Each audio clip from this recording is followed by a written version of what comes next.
يا رب يسألك الخلاص لحالي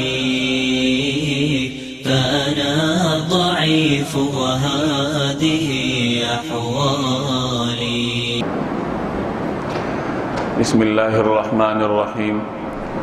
نبی کریم صلی اللہ علیہ وسلم کے سانحہ ارتحال کے بعد مسلمانوں نے باہمی مشورے سے امور مملکت چلانے کے لیے حضرت ابوبکر صدیق رضی اللہ تعالی عنہ کو نبی کریم صلی اللہ علیہ وسلم کا جانشین مقرر کیا.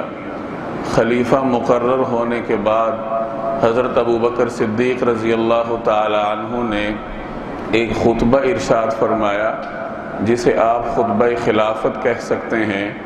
طبری سمیت مشہور مورخین نے اس خطبے کے مندرجات کو نقل کیا ہے.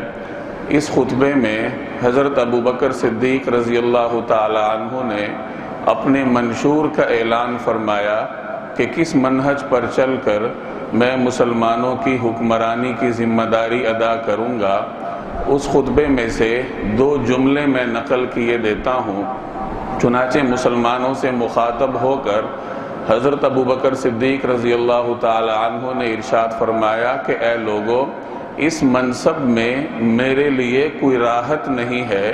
یہ ایک بوجھ ہے جو مجھ پر ڈال دیا گیا اور میں اس کو اٹھانے کی صلاحیت نہیں رکھتا سوائے اس کے کہ اللہ تبارک و تعالی اس معاملے میں میری مدد کرے.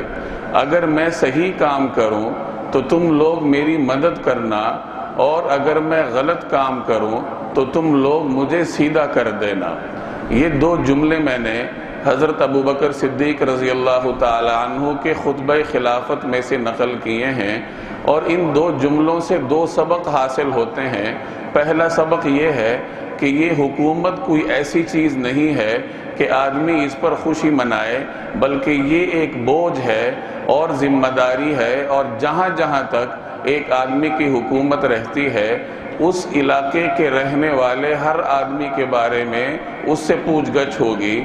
چنانچہ حضرت عمر فاروق رضی اللہ تعالی عنہ کا وہ جملہ معروف ہے کہ اگر فرات کے کنارے پر ایک اونٹ بھی ضائع ہو کر مر جائے تو قیامت والے دن عمر فاروق سے اس کے بارے میں باز پرس ہوگی. ایک بات یہ معلوم ہوئی.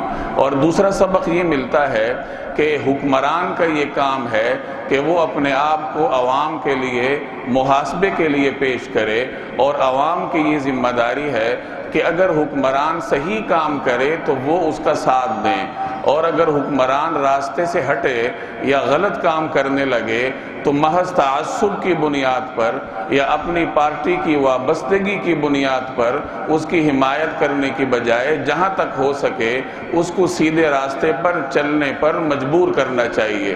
حضرت عمر رضی اللہ تعالی عنہ ایک مرتبہ خطبہ دے رہے تھے. ایک آدمی کھڑا ہوا اور اس نے کہا اتق اللہ یا عمر، اے عمر اللہ سے ڈرو. اب لوگ اس کو روکنے لگے کہ حضرت عمر کو کیوں ٹوک رہے ہو.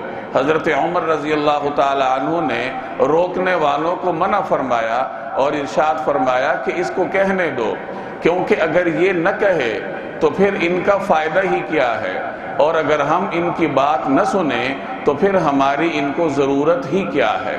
اللہ تبارک و تعالی ان باتوں پر مجھے اور آپ کو عمل کرنے کی توفیق عطا فرمائے.